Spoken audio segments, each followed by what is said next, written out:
Hello बच्चों, let's see this question.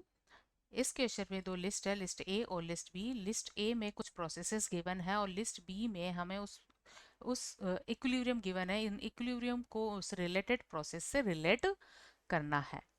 की concept for this question is की concept for this question is relation of equilibrium with the appropriate process.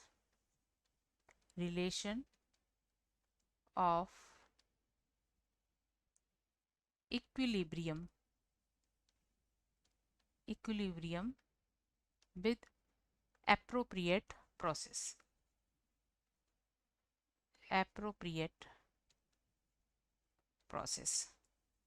Given equilibrium को appropriate process से हमें relate करना है।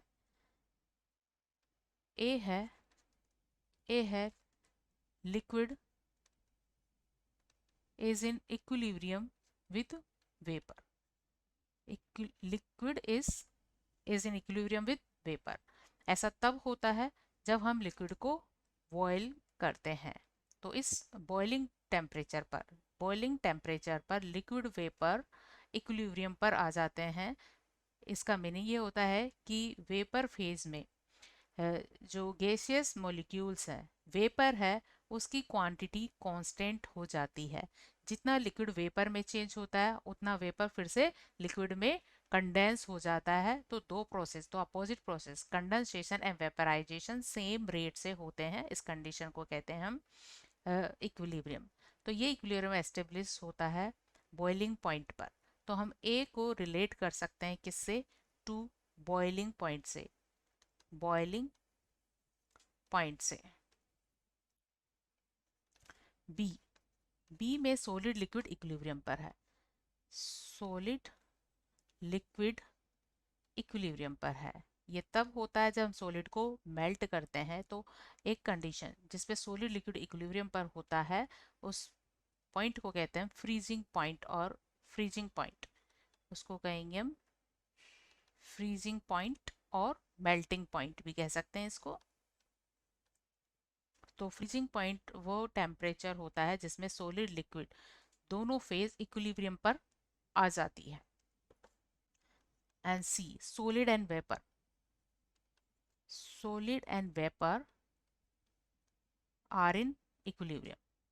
ये तब होता है जब कोई सब्सटेंस सॉलिड से लिक्विड फेज में ना जाकर सीधे ही सॉलिड से गैस फेज में चला जाए। तो सॉलिड और गैस फेज वेपर फेज के बिटवीन इक्विलिब्रियम एस्टेब्लिश हो जाता है और इस प्रोसेस को कहते हैं सब्लिमेशन। तो ये होगा sublimation point. And the D, किसी सॉल्वेंट में अगर हम सोल्यूट ऐड